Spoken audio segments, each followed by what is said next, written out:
Those who are too young to know need to be taught.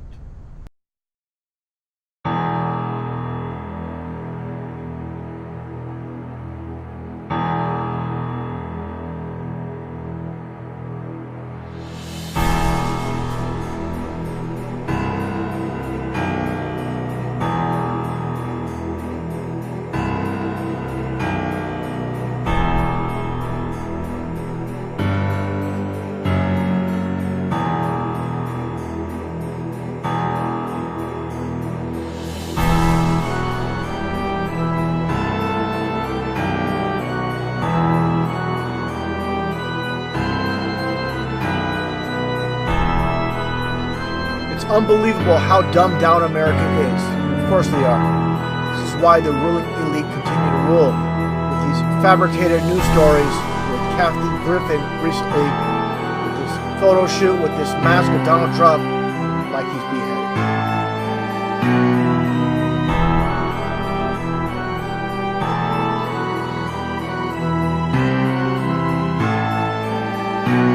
Testimony you're about to give. An emotional he said, she said. I thought that Brett was accidentally going to kill me. Playing out for the world to see. We mean no ill will. Christine Blasey Ford up first, describing an alleged sexual assault during a house party decades ago, identifying her attacker as Supreme Court nominee Brett Kavanaugh. I believed he was going to rape me. I tried to yell for help. When I did, Brett put his hand over my mouth to stop me from yelling. She says Kavanaugh drunkenly attacked her as a friend watched. The uproarious laughter between the two, and they're having fun at my expense. Kavanaugh denying it all, at some points on the verge of tears, others defiant. I was not at the party described by Dr. Ford. This confirmation process has become a national disgrace. And clashing with Democrats who urged him to push for an FBI investigation. I want to know what you want to do, Judge. I'm innocent. I'm innocent of this charge. Tensions on both sides reaching a boiling point. You're looking for a fair process? You came to the wrong town at the wrong time, my friend. Now it's up to senators to decide who to believe. And hanging in the balance, a lifetime appointment to the Supreme Court. Kavanaugh said today that he may be voted down, but he will never quit. Blaine Alexander, NBC News, Washington.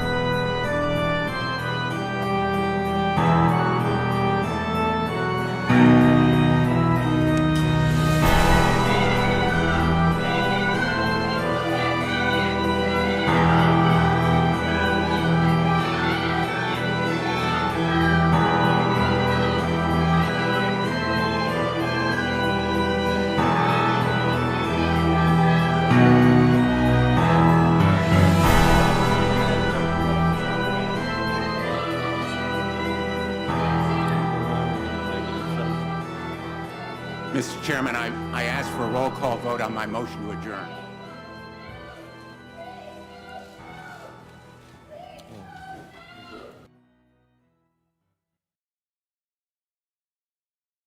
Famous Theodore Roosevelt quotes. To educate a person in the mind but not in morals is to educate a menace to society. The defaced Teddy Roosevelt statue outside the American Museum of Natural History Monument Removal Brigade. A group of activists calling themselves the Monument Removal Brigade splattered red paint on a statue of Theodore Roosevelt outside of the American Museum of Natural History in New York on Thursday, the 26th of October. The group's website states that this is not an act of vandalism, it is a work of public art and an act of applied art criticism, and that the statue is bloody at its very foundation. The action follows an anti-Columbus Day protest that took place outside of the museum on the 9th of October, where activists called for the institution to rethink its cultural halls and the colonial mentality behind them and to remove the monument to Roosevelt. The group defends their stance on the basis that the statue of Roosevelt shows him subserviently accompanied by a black man and an indigenous chief, and because Roosevelt endorsed eugenics and was an open white supremacist, imperialist and colonizer, as well as a descendant of the Dutch colonists who moved the Lenape tribe out of present-day Manhattan. The statement adds that millions of school children pass under this oppressive image every year as they visit the museum, where they are in turn exposed to grotesque, dehumanizing displays. A museum spokeswoman told Gothamist the museum continues to believe that the statue needs to be addressed and several factors will figure into determining the exact approach. But because the statue is installed on public land, the decision about what to do with it is not solely at the museum's discretion. Last month, in response to calls for the removal of Civil War monuments following a deadly white nationalist rally in Charlottesville, New York's Mayor Bill de Blasio, he was forming a panel of experts, headed by the city's Commissioner of Cultural Affairs Tom Finkelpearl, to evaluate and develop guidelines for statues and monuments that are deemed hate symbols. But Finkelpearl said in a statement that there's no place for vandalism in this conversation. The activist collective argues that the commission, which will conduct its review over 90 days, has no binding authority and will at some point seek public input to identify eligible monuments and statues. We take matters into our own hands now to kickstart the process. The group hopes that museum will use the leverage that it has with the city for good, and that the space will be cleared for new visions of reparation and justice. Our 26th president was known as an environmentalist, a Rough Rider, and a very devout Christian. He hated to be called Teddy Roosevelt. His name was Theodore. He got his name after a bear, and it became a teddy bear that we know so well today. Roosevelt's religious heritage produced, however, a lot more than lip service. The Rough Rider was another of our presidents who attended church regularly and stoutly supported the practice, saying, "I know all the excuses for not going to church. I know that one can worship the Creator and dedicate himself to good living in a grove of trees, or by a running brook, or in one's own house, just as well as in the church. But I also know that, as a matter of cold fact, the average man does not thus worship or dedicate himself."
Changing culture and restoring the nation by preparing that next generation of patriot leaders.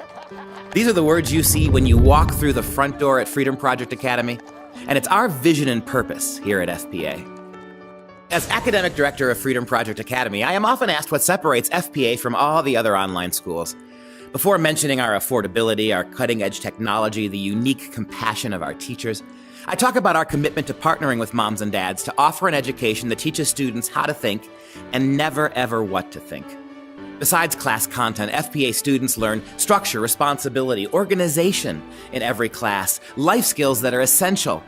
Our online classes offer a complete classical education for students from kindergarten through high school, free of spin, indoctrination, and cynical government manipulation. Our dedicated teachers understand the importance of providing core foundations in Judeo-Christian values across our subject matter those same values that shaped our nation. Freedom Project Academy is fully accredited by the National Association of Private Schools, and we guarantee that our classes are 100% free from Common Core teaching methods, curriculum, pedagogy, and certainly those meaningless high-stakes tests. We are 100% independent, and we will never take a single penny of federal, state, or local government money. In our classical curriculum, students master the basics first: math, English, history, science. But alongside them, we teach such commonly neglected courses as logic, economics, American studies, and even Latin, all of which help develop critical thinkers and leaders. All of our classes are live online with real teachers, all teaching in real time. And once that live course is taught, an immediate recording is then made, and it's available online for immediate playback for your kids 24/7. Our teachers assign all the homework, quizzes, and tests, and they are responsible for all the grading. Whether we're providing a full curriculum or just a few classes here and there, each family receives equal attention and access to our cutting-edge technology. There is tremendous long-term value in taking our children out of public education and enrolling them in Freedom Project Academy. It's education before government got involved. I would urge every parent to check them out. We need critical thinking again in this country. We need literacy. We need real education, and FPE offers that. It goes to the root. It goes to the historical context. It illuminates that wonderful world of the founders, and it's not shy to talk about the Judeo-Christian worldview or the classical worldview that really is the foundation of this nation. I see a lot of times where you've got this remnant out there that is so hungry for truth, and that's what I see with the Freedom Project folks that I've been around, is you got a segment that is super hungry for truth. And so when you get around that, good things are going to happen. When you find people that are hungry for the Word of God and hungry for truth, good things are going to happen. And that's what I see going on here. I don't see anybody else that's doing it out there at the level that y'all are doing it, so I would encourage everybody to consider it.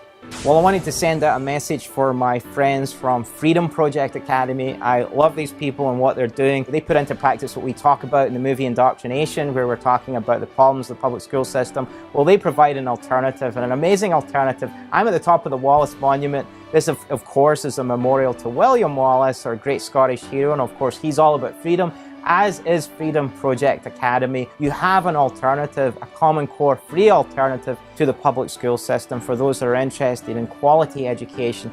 Freedom Project is the way to go. I mean, they teach from a classical perspective, teach ingrained with the way people think, from the grammar to the logic to the rhetoric, and getting them to a point where they can learn how to eloquently, be able to defend the things that they believe. And you can do it with the best teachers, the best methods.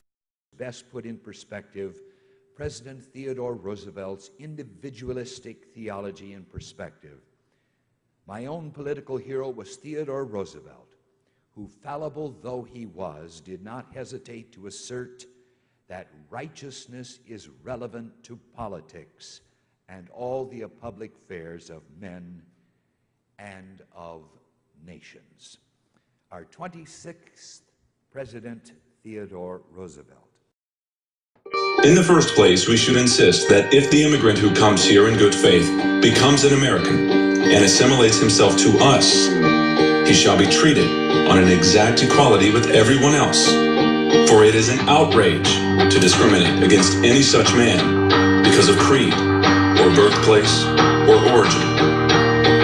But this is predicated upon the person's becoming in every facet an American, and nothing but an American.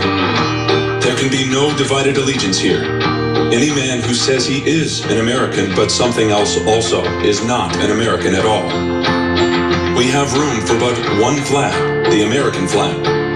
We have room for but one language here, and that is the English language. And we have room for but one sole loyalty, and that is a loyalty to the American people.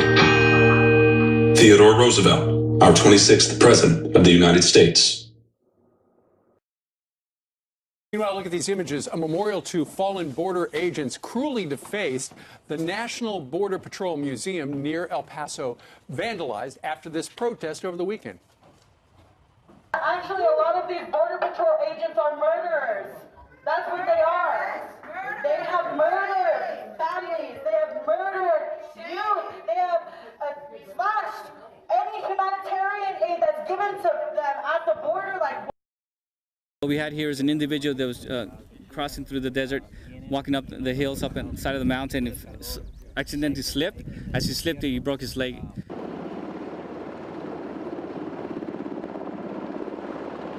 We lifted the individual up to the top of the hill, and at that point, we had the air unit come in and conduct a short haul.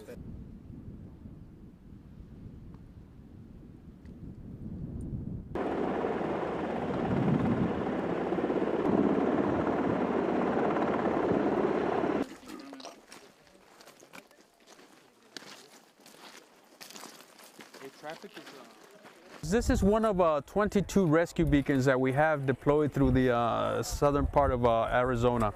The purpose of these beacons is exactly that. It's a rescue beacon.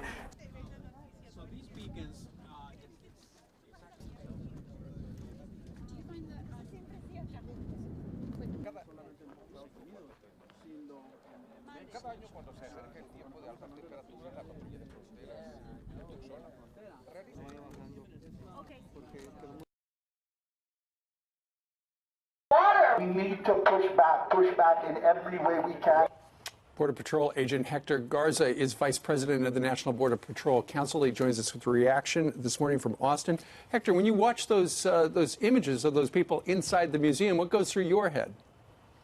Well, it's just very disappointing and very disgusting that these people would vandalize the museum that honors Border Patrol agents and honors those agents that have made the ultimate sacrifice in protecting their nation. I wish these people would hold the drug cartels accountable for putting all these people at risk and for those aliens that die while they're coming across the border. But again, these are the results of when people vilify the work of the U.S. Border Patrol and when they vilify law enforcement in general. Hector, how did they... 3 teens were arrested today for defacing the Kensington Park War Memorial overnight. The destruction includes painted messages against the military and the war in the Middle East. The 3 teens were picked up in the early morning hours after evidence was left at the scene. Grandpa, something wrong? Some people sure have short memories, and those who are too young to know need to be taught.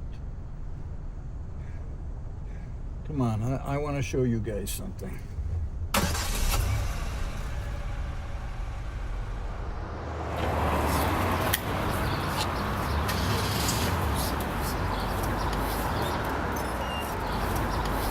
Yesterday, December 7th, 1941,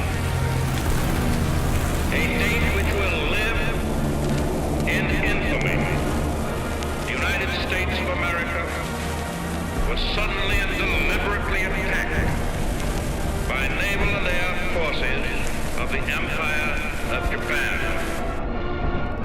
At dawn on the morning of the 6th of June, 1944, 225 Rangers jumped off the British landing craft and ran to the bottom of these cliffs. 225 came here. After 2 days of fighting, only 90 could still bear arms. These are the boys of Puente Hope. These are the men who took the cliffs. These are the champions who helped free a continent. And these are the heroes who helped end a war. You are men who in your, quote, lives fought for life and left the vivid air signed with your honor.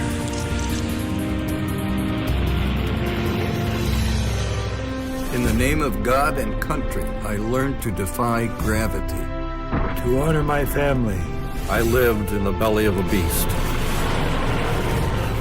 I fixed the hearts of iron monsters. I became a worm in the mud for dignity, For honor, for righteousness' sake, for God and country. I fought for you. I fought for you. For you. I fought for you. I fought for you. I fought for you. I fought for you. For you. For you. For you. For you. I fought for you. I fought for you. I fought for you, and I do it again.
Mexico on the border, and abortion, and quite a few other things, but mostly on the border. Great. And how'd you design the hat? Talk about your design. I'm a custom-made hat maker, and this is an original, real New Mexico cowboy hat. All of us cowboys wear these hats like this to protect us from the sun. We use a hat. It's like a tool, just like a rope or a gun or anything else that you would use out in the country on the ranch. Great. Thank you.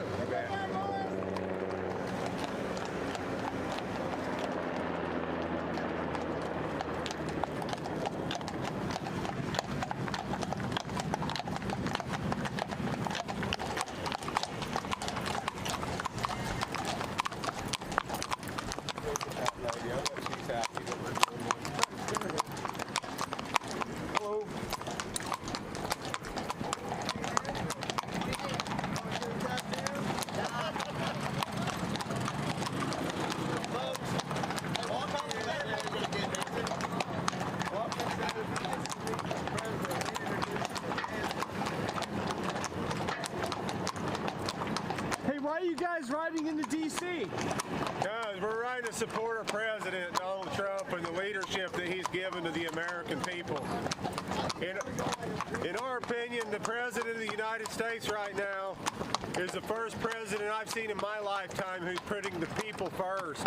Not partisan politics, not the Republican Party, not the Democratic Party, but he's putting the American people first, and that's what we love about him. I'd like to see that border wall go up. Why is that? Some illegal immigration coming in. It's no longer immigration, it's an invasion in my opinion, just a pure invasion. And that's what we need. We need some control over that. We need to stop some of this stupidness with abortion. Yeah, that's right. We need to put God first in this country again. God. What would you say to Chuck Schumer if you saw him? If I had Chuck Schumer, I'd say you need to step out of office. We don't want to have to ride up here again and see the people oust him, along with Nancy Pelosi. You know, on the life issue, each one of us, how you doing, partner? Each one of us believe that the life issue, this late-term abortion, is nothing short of a modern-day Holocaust. Back in Nazi Germany, the Nazis devalued the lives of the Jews to the point that they would walk little children into gas chambers. And today we have the liberal left that has devalued the lives of the unborn to the point that a doctor will rip a baby apart in the womb at 9 months. And it needs to stop. And we need to do, as Americans, we need to do all we can to ensure it to stop. And the Supreme Court needs to rule and overturn Roe versus Wade. Absolutely. Absolutely. What's up, fellas? We need to start helping some of our vets in this country, too. I think President Trump has been doing a great job doing that. Absolutely. But we've got homeless in this country.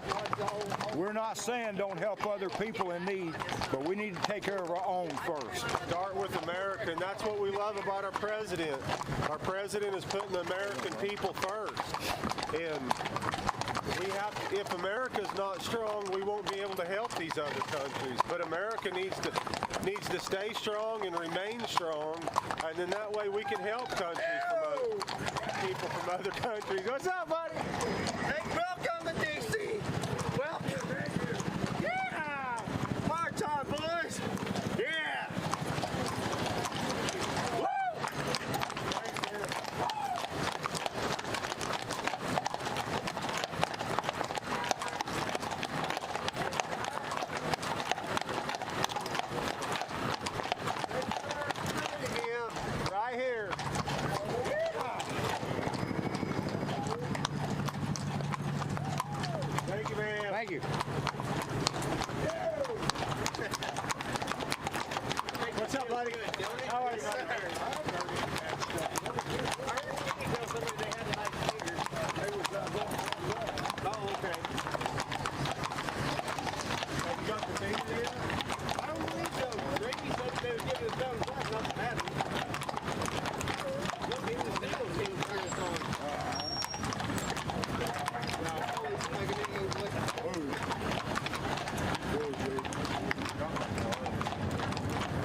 What's that? So let's make sure we get all them people cheering us on, too. Oh, yeah. A little support goes a long way. You're right. Live and unrehearsed down near you.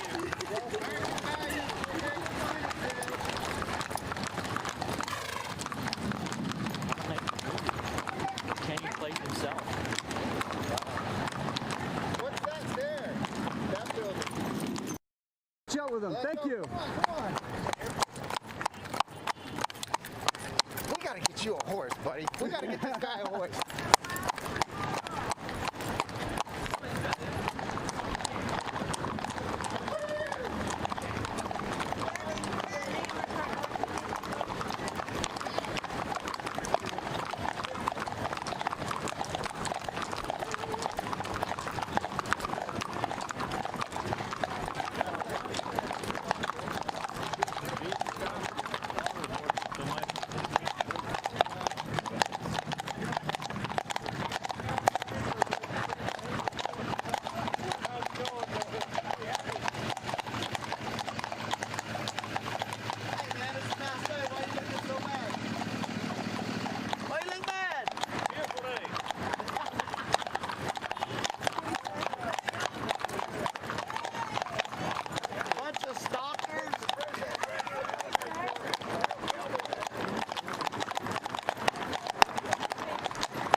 Why do you support Trump so much? You know what? It's not so much the man, but it's the cause.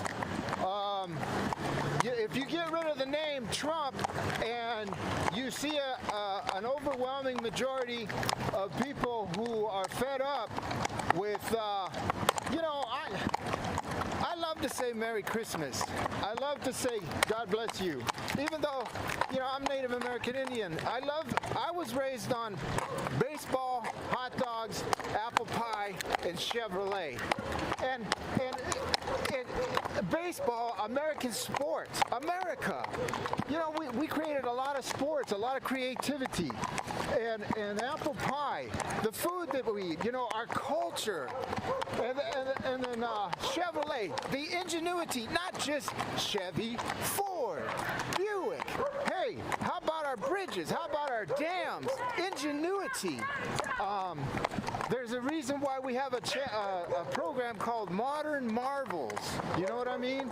Because we as Americans, we set our sights for great and wonderful things. And that's why I support Trump. It's not so much the man, it's the cause. I love the cause. I want to keep it. I love what I was raised on. Native American Indians, we fought our war. We had our beliefs and the way we viewed how to live this land, but we lost it. We had to acclimate to the Constitution and to the laws that govern it. So we love what is going on. It ain't perfect. It ain't perfect. There's a lot of, there's some injustices going on and stuff like that. And, hey, it ain't perfect, but it's better than any other country. You know what I mean? Look at Europe. Look at Venezuela. How about Syria? Hey, you don't like it here? Hey, you think they got better values? How about Russia? You like socialists? Socialist countries. Hey, Yeah. Go buy your iPhone there, huh? I want to go catch.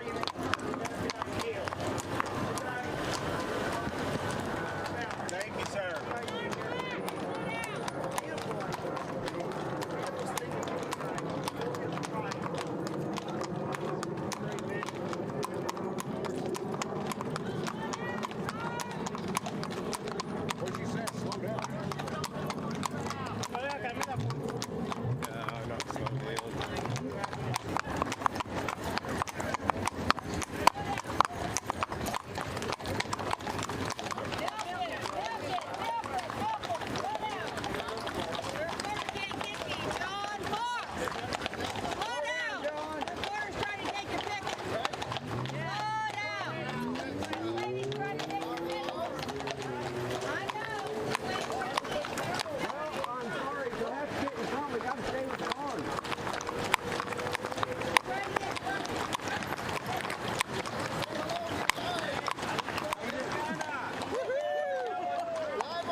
What brings you here today, sir?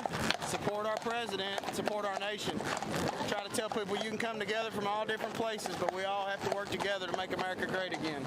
I support Trump, and he has my vote in 2020. Where you from? Kentucky, Mumfordville, Kentucky. Nice. Apache's doing really well, huh, you guys? Apache!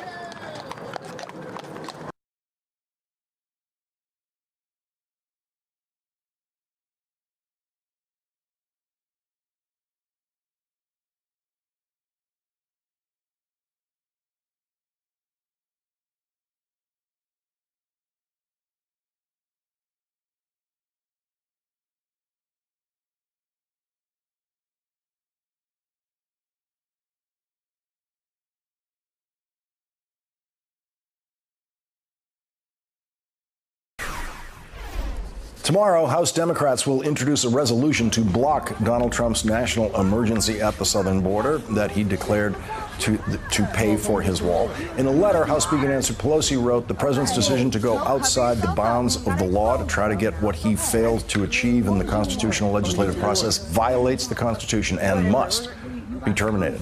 16 states have joined together in a lawsuit filed by the attorneys general of those states that claims President Trump's emergency declaration to build a wall is unconstitutional. And now the county of El Paso, Texas, has filed a similar lawsuit with the most high-powered legal team that has joined this fight.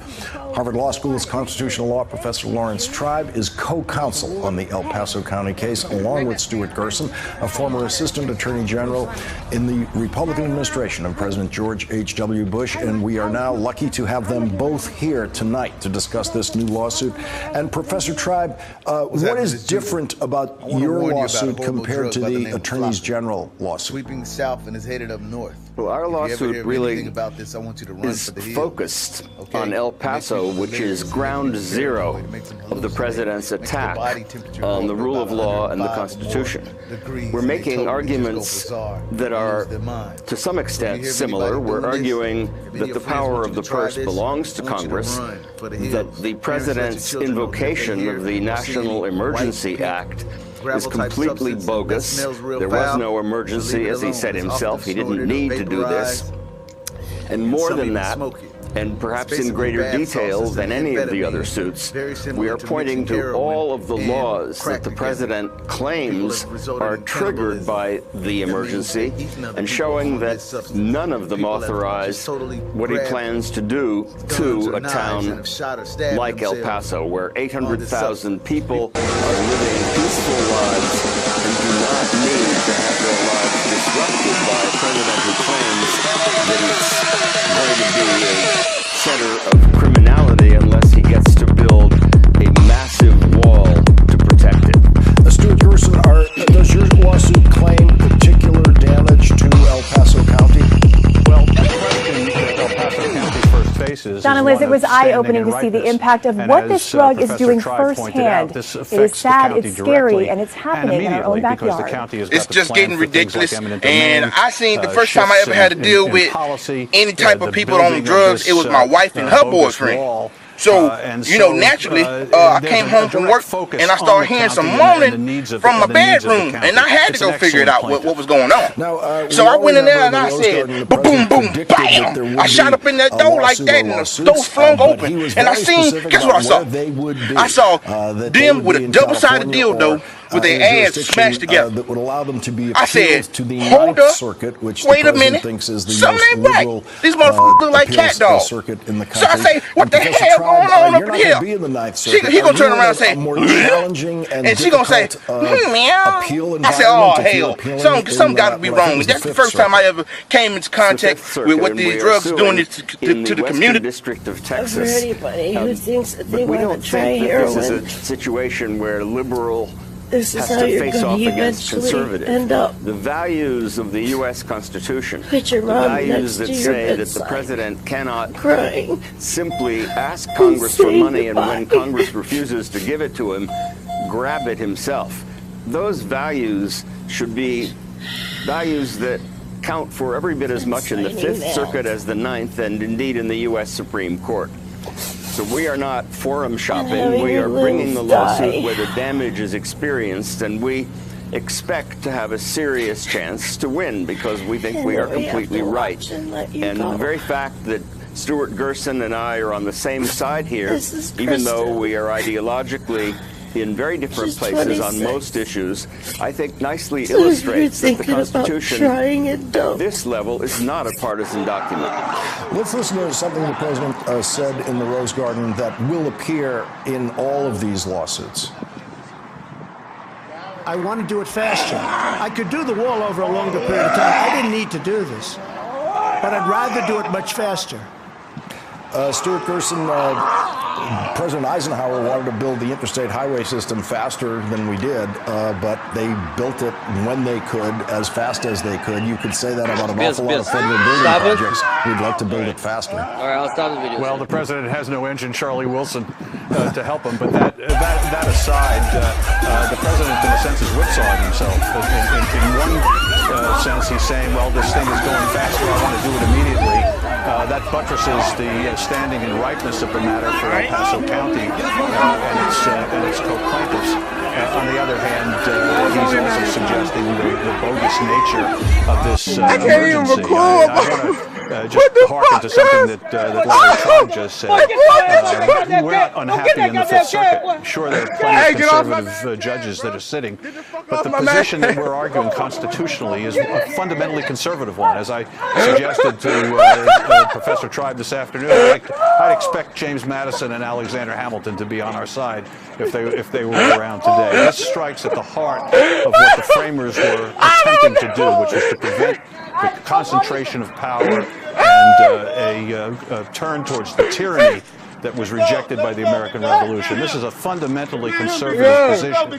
It strikes at the heart of separation of powers. There has to be some limit on the power of the executive. An emergency is something that the branches don't have time to consult about. This hardly is the case, and the president's comment that you just quoted makes that very clear.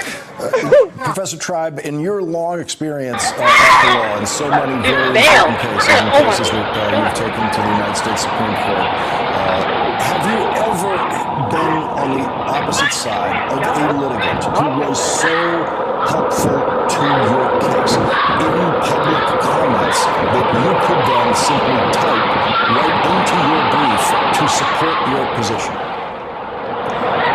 Honestly, I've never had an opponent who was quite as helpful. And I find it odd to say, thank you, Mr. Trump. But I really think that we do need to thank him for being as obvious as he is about the absence of any emergency and about the fact that he is simply trying to do what emperors and kings do, not what a president of the United States should do. And I very much agree with Stuart Gerson that the framers would roll over in their graves if they saw this as the result of their handiwork. This is not what any of them would have imagined. The unlikely legal team of Lawrence Tribe and Stuart Gerson, brought together by Donald Trump. Thank you both very much for joining us tonight. Really appreciate it. Thank you for having us. Thank you. Thank you. Thanks for checking out our YouTube channel. Subscribe by clicking on the button below. To educate a person in the mind but not in morals is to educate a menace to society.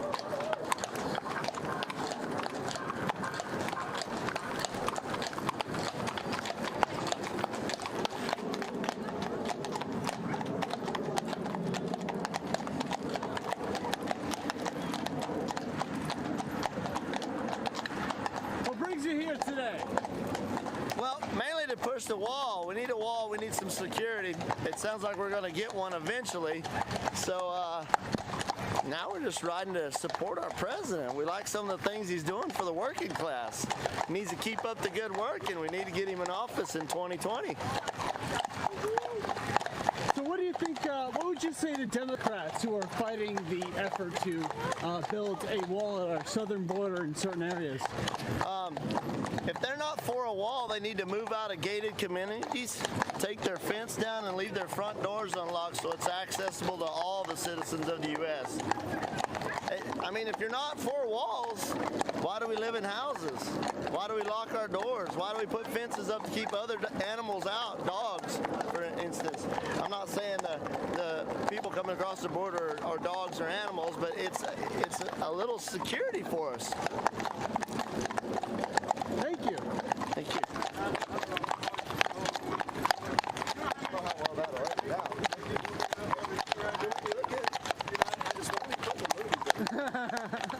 I think they should remake Jeremiah Johnson, and then I'll play Jeremiah. He doesn't speak a whole lot. I think I can get it pulled off. There you go.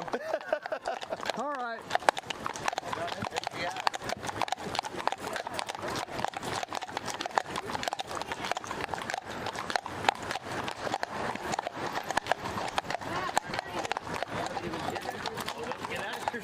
Get him.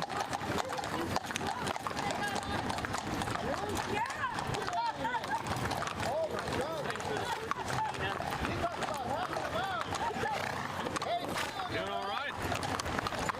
Let's get warmed up. All right. More ways than one.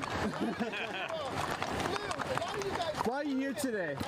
Why am I here? Because I want a peaceful, intelligent debate on the issues without a bunch of nasty protesting, and I think there's a lot of misinformation about what's going on with the border and some other issues that we're facing. So we're here to support our president in trying to make America great by the values of pro-life, trying to protect the lives of the unborn, and to secure our border and actually uphold our constitutional rights.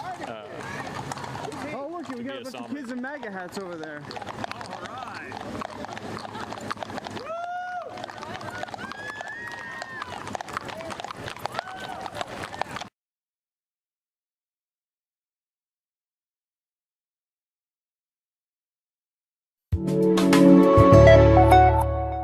These Mexicans have taken the law into their own hands.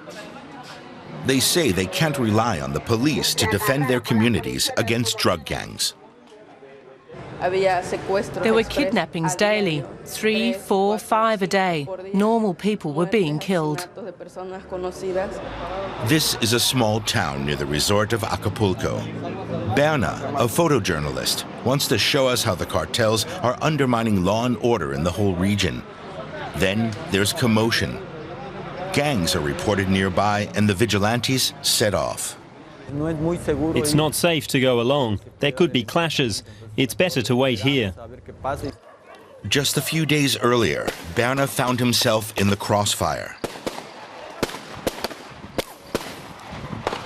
His colleague was shot and bled to death on the seat of the car that we're using today.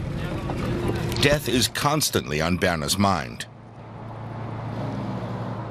The stranglehold of the cartels has changed the face of Acapulco. The resort was once a paradise of the jet set, but now thousands of tourists have canceled their trips because every day the city is the scene of brutal killings, even on the famous beachfront.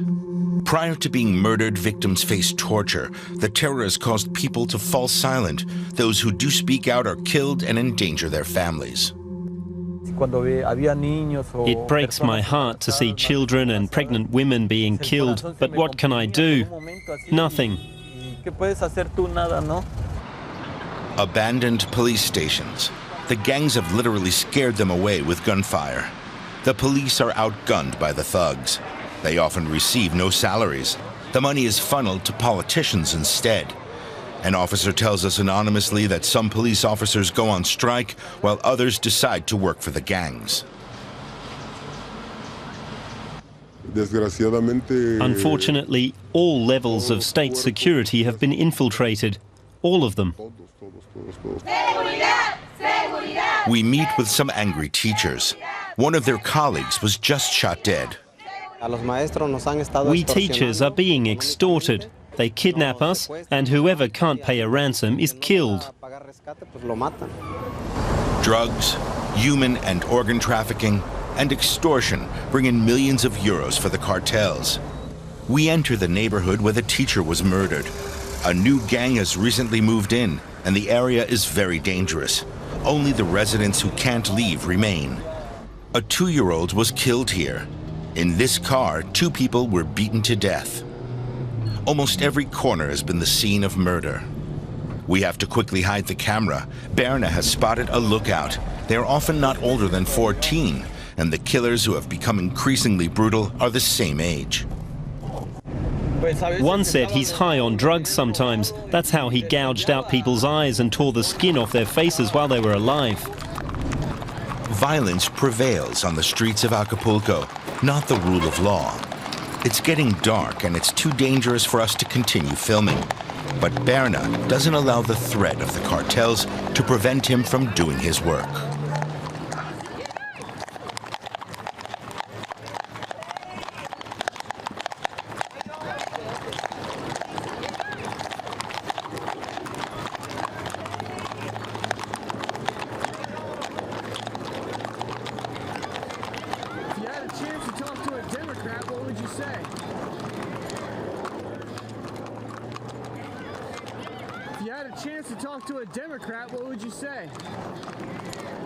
I would say that there are very real issues concerning the border that those of us who live in the border states and make our living along that very close line deal with that I don't think are well understood. You know, being against the president is your prerogative, and that's fine, but we're dealing with issues of human trafficking along the border, and for those of us who have children and families there, it's a very real issue and a very dangerous one. That's the reason that we want to encourage an intellectual debate rather than just an emotional, I don't like the president kind of debate. Right. These things. Thank you. You're welcome.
Non-compliant vessel is anybody that that fails to comply with us when we're trying to get them to stop.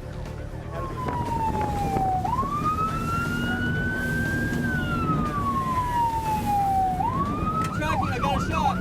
Come in, fire. Gunner is like the coxswain's right-hand man. Since he's driving, he can't deploy any of the tactics, and what the gunner does, he shoots out and maintains all the communications with the station, and then shoot the warning shots, and then deploy any step 3 if we can.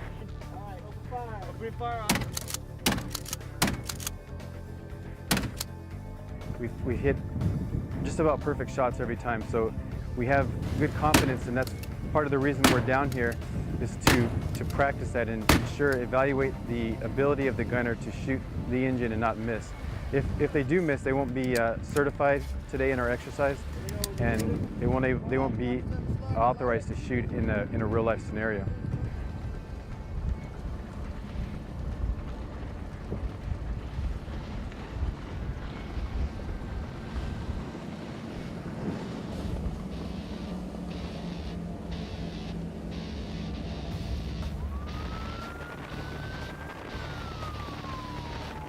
So you have to draw the line, you have to show them that it's not acceptable to do these things in our waters, or else we're gonna stop you.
Sandwich. They're Obama things. Look at the sticker.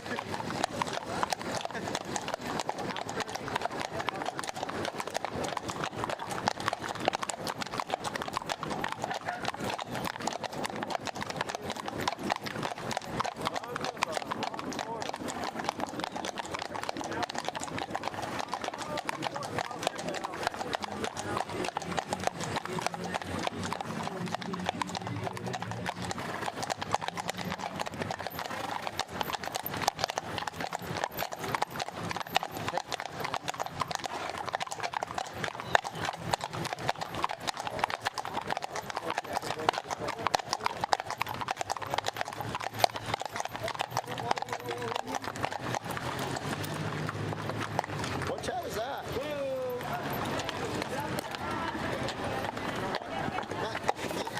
Right here, I'll take it. Easy with the broom. Ramey's. Get it. Oh, Ramey dropped the bird. I was trying to be cameraman. Got it? Got it, Sean?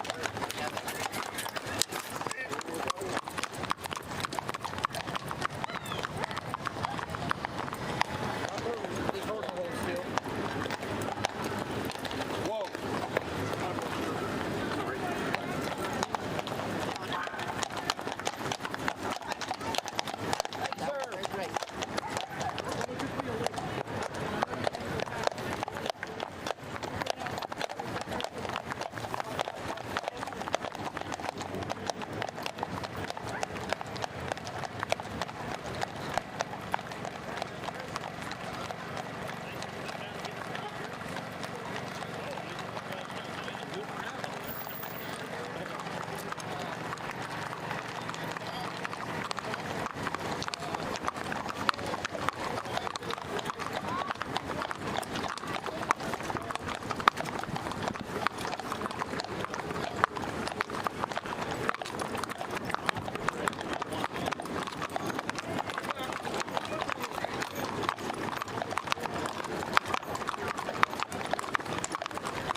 Okay.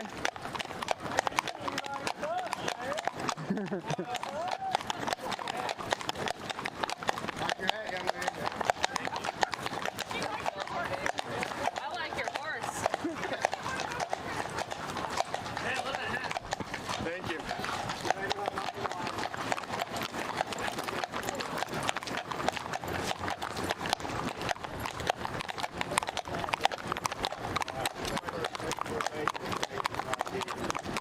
How are y'all doing? Where are you from? We're from Mexico. Mexico. Hey, all right. He's like, oh, where's New Mexico? Hi. You're gonna be tired by the end of this. I'll make it. I don't know how far we're going. Be a smoker. Kind of a once in a lifetime thing in Washington, D.C., ain't it? Yeah, it's pretty rare.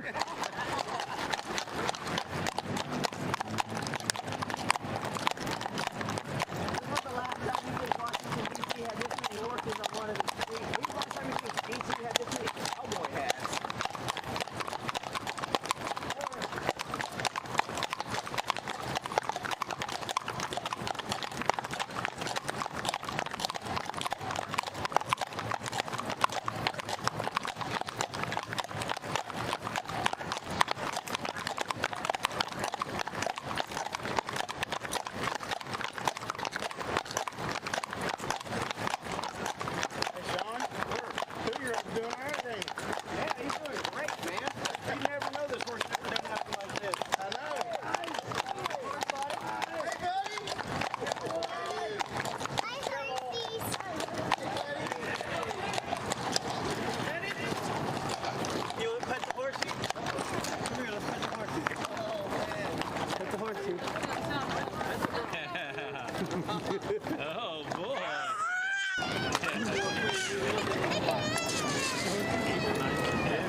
guys are giving you the middle finger. He's got every right. He's got every right. As long as he doesn't touch me. Don't touch me. You know, express how you feel. You know, it's just like him saying F you verbally. He's doing the universal sign language. He can do that. That's his right. He's just saying we're number one. Number one. In a goofy kind of way. But yeah, that's what that is. You know, he's allowed to do that as long as he don't touch us. So he's got to use the finger to the left. Yeah. Thank you.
be right back. Yeah, so how do you like this town? Oh, I love it. I absolutely love it. This is a beautiful place. I love being here in our nation's capital. Great.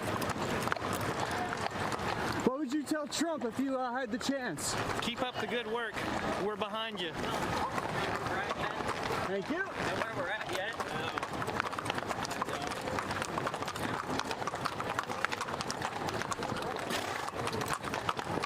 What brings you here today, sir? I'm in here just to support these guys. I'm not from New Mexico. They asked me to help, and I'm helping as much as I can help. Did you provide these horses? They're Keena's horses. Nice. Beautiful.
Well, you got a lot of both in this town. Yeah, we're in the right place. We're getting more thumbs up than we are the birds, so it all works out. Sometimes those haters will make you famous. You're not wrong. Yeah, even the horse agrees. Yes, sir. Hi, guys.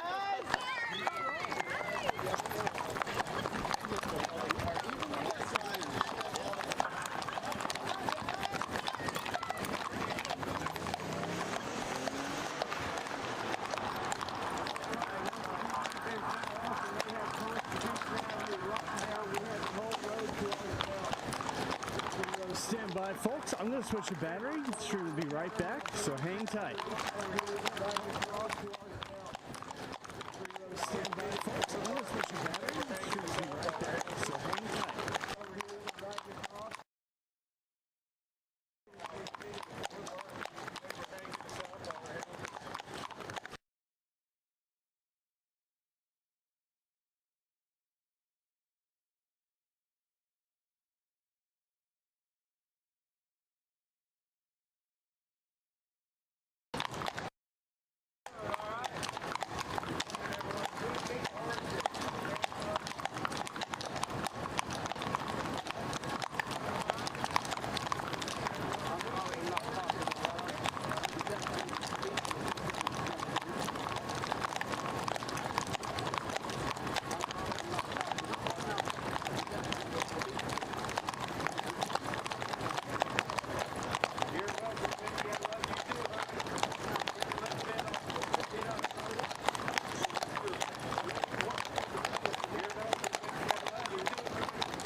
I was born and raised in a small town in Southern Oregon, and I was a good kid in school. I grew up in a normal middle-class family. I got great grades. I was really active in sports, and I even graduated a year early. I was accepted into Oregon State University, and I had my dorm room already assigned, and I was really excited to move up to Corvallis. But that summer I got pregnant by my boyfriend, and I had to make a real tough decision whether I was going to keep my baby and unenroll from university or get an abortion and keep it all a secret. That was a really tough summer for me. After I had the baby, I had some friends that had gone up to U of O to go to college, and they had an extra room in one of their apartments. It was at that time that I met a boy or a guy who pretended to take interest in me. I really thought he liked me, and we got along really well. He was really funny and charming, and he had a nice car, and he always picked up the tab. He had nice clothes. He told me he was a record producer, that he had a band up in Portland, and that's why he frequently went out of town.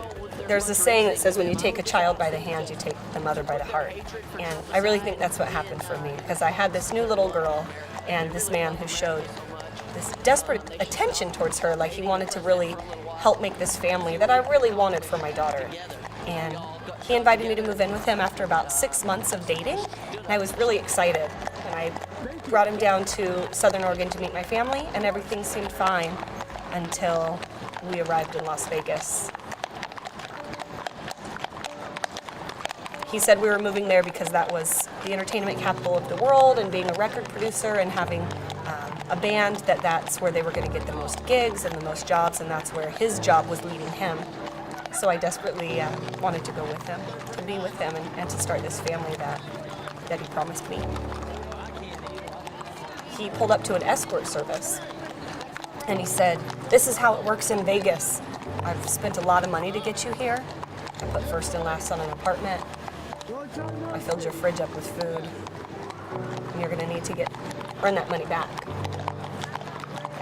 And I felt trapped. I felt like, how am I going to get out of this? And you didn't know if you were going to live or die. You didn't know what he was going to do or what he was capable of, and so it was really scary.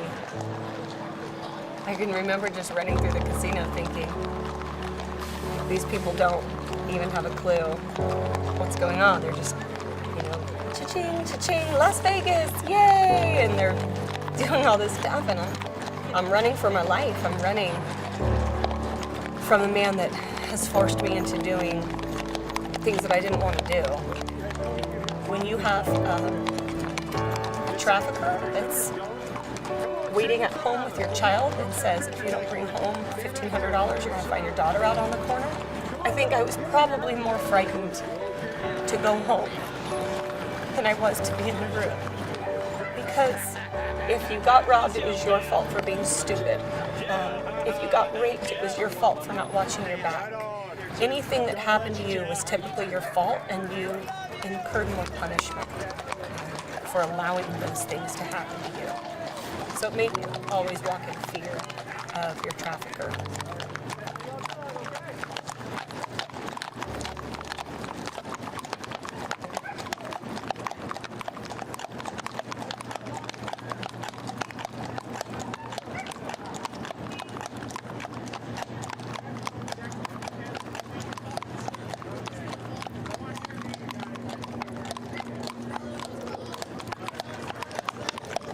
The purpose of the ride, the Cowboys for Trump are riding to defend life. They're riding to defend the right to protect our families with our Second Amendment rights. They're riding to defend the rights of the unborn, the right to life. We're riding to defend the lives of the young children that are being smuggled across our insecure border, because we have children dying on the dangerous journey every week.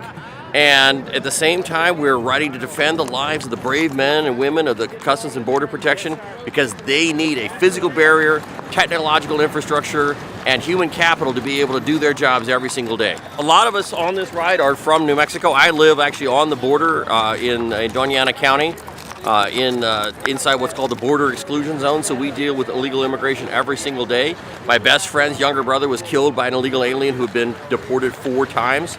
My Navy career was ended with a head-on collision with an illegal alien drunk driver, and my son was in a hit-and-run accident on his bicycle. So we do have an issue with crime. We have the issue with drugs. The human capital, or the human smuggling issue is just terrible. It is heartbreaking. Watching all these kids get dragged across the desert, some of them for human trafficking, for sexual slavery, and other inconceivable atrocities. But again, this is not a political ride per se. We support the president because he's our president, regardless of what party you're with. We encourage Democrats to join the ride. We encourage independents to join the ride.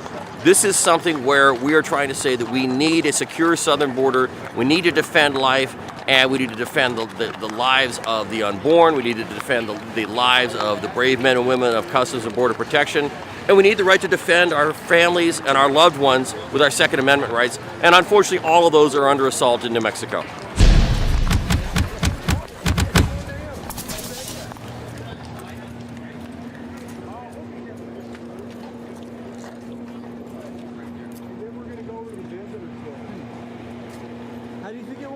I think it was great. I think, Corey organized an amazing ride. We could not ask for more help from the DC police and the park police. There are a lot of people expressing their First Amendment rights, of their opinion of the president, but I think more people are supportive than you'd expect, and the support came from all sectors. We got a bunch of construction guys giving us a big thumbs up on the way over. Come down here. What's a good message you want to tell the audience listening live right now about why you're doing this here? Yeah. Oh, sorry. This gavel. Yeah, I think.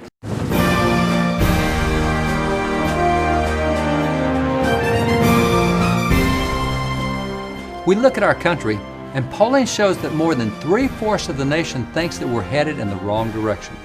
The approval numbers for all three branches of government have plummeted. We need to see some significant changes. I think we're probably all familiar with 2 Chronicles 7:14. This is the well-known passage in which God promises that if we, who are called by His name, will humble ourselves and pray and seek His face and turn from our wicked ways, that He will hear from heaven and heal our land. Certainly, America's health and healing starts with prayer. Earlier generations definitely understood this. In fact, by 1815, there had been over 1,400 government-issued calls to prayer in America. In fact, John Hancock himself personally issued 22 prayer proclamations, such as this one. But John Hancock understood that prayer by itself wasn't enough, that we couldn't just stop with prayer.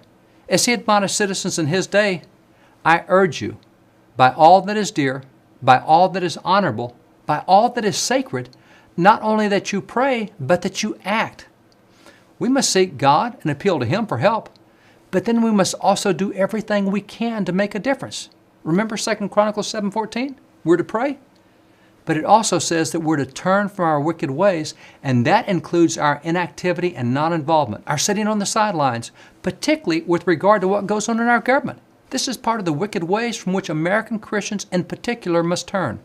We have to pray and rely on God, but we also have to take action. This is what made America free in the first place. When the American Revolution began, we had no major assets of our own. We'd been British colonies our entire existence, and now we're going to take on the greatest military power in the world with only our fledgling resources? Britain had a formidable navy. They ruled the seas. So what are we supposed to do with that? Well, we could build our own navy, but in the early years, we didn't even have a national government, and so there's no way to fund a navy. But fortunately, in 1775, still almost a year before the Declaration of Independence, George Washington stepped up as an individual and personally commissioned 6 cruisers. Of course, those 6 ships from George Washington weren't much compared to the scores of ships in Britain's Navy, but that's what we had. And back then, all the ships in a nation's Navy flew their flag openly and visibly so that their fellow ships could avoid the friendly fire and not sink the wrong ships. So the British had their flag, but not the Americans. We're brand new. We don't even have a national flag yet. So how are we going to recognize our fellow ships? No problem. We'll create our first flag. And according to official records, it was a flag with a white background, a pine tree in the middle, and it included the motto, "Appeal to Heaven." This was our first flag, and it flew on our Navy. A year later, after the Declaration was signed, the state of Massachusetts built its own state Navy, and this was also adopted as the official flag for their Navy. And then the Massachusetts Army adopted a flag for its ground forces, and they had a similar motto, an appeal to God. As these official mottos and declarations and flags indicate, we openly relied on God. But we didn't stop there. That was just the first step. As John Hancock had urged, we prayed and we acted. This same combination of prayer and action remained a no-brainer for American Christians for generations afterwards. In fact, a century and a half after the Revolution, Teddy Roosevelt penned this book, Fear God and Take Your Own Part. As Teddy explained, but in addition to fearing God, it is necessary that we should be able and ready to take our own part. The man who cannot take his own part is a nuisance in the community, a source of weakness, an encouragement to wrongdoers, and an added burden to the men who wish to do what is right. If he cannot take his own part, then somebody else has to take it for him. There is no reason that God-fearing Christians should be a burden to anyone else, especially to the nation in general. We need to step up and carry our weight. As God-fearing people, we have a voice, and we also have overwhelming numbers. But if we continue to remain silent and uninvolved, we'll have no one to blame for the godless outcome but ourselves. We need to recruit good people to run for office, or even run for office ourselves.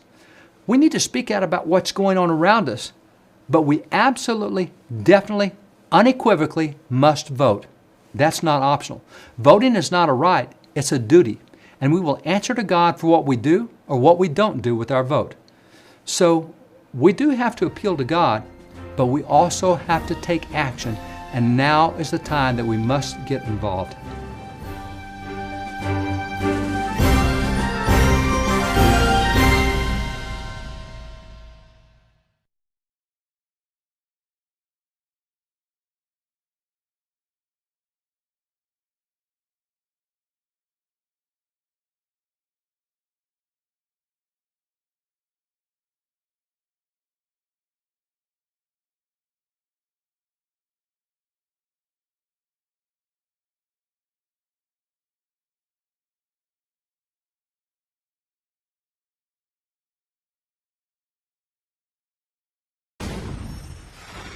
As we see polls showing young people slouching towards socialism, it got me thinking, why is this happening?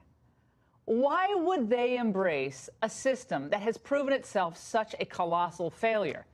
Think about it. A contraction of liberty, a scarcity of goods, scarce medicine, and power concentrated in the hands of governmental authorities. Well, socialism chic can, I think, be in part attributed to its new spokesman, people like Congresswoman Alexandria Ocasio-Cortez. Because the key to understanding this fanatical fad is that when you're a socialist, facts are kind of irrelevant. Now, why? Well, they're irrelevant because the ends, a supposedly more equal society, justify the means. If people want to really blow up one figure here or one word there, I would argue that they're missing the forest for the trees.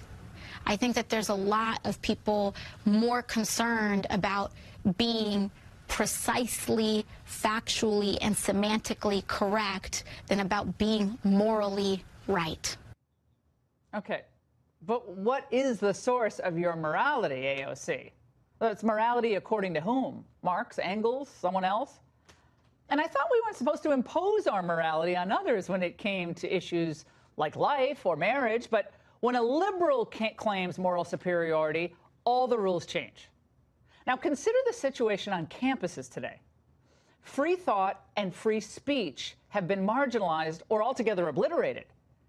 And they're marginalized or obliterated in favor of forced adherence to the ever-changing leftist credo. A credo where Marxism trumps the free market and trigger warnings beat down free thought. The Young America's Foundation just released a study of courses that are being offered at some Ivy League colleges. A few of these are real howlers. Check them out. Last semester at Columbia, you could have taken a class called Fascism, Aesthetics and Politics.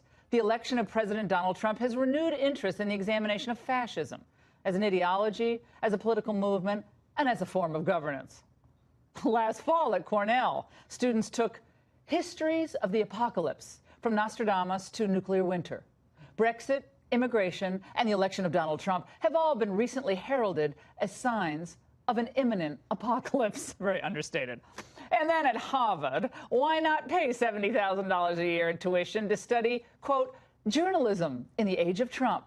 President Trump's declared war on fake news, his attacks on the press as enemies of the people, as well as secular changes in technology and the ways in which the news is produced and delivered have combined to undermine the very notion of truth.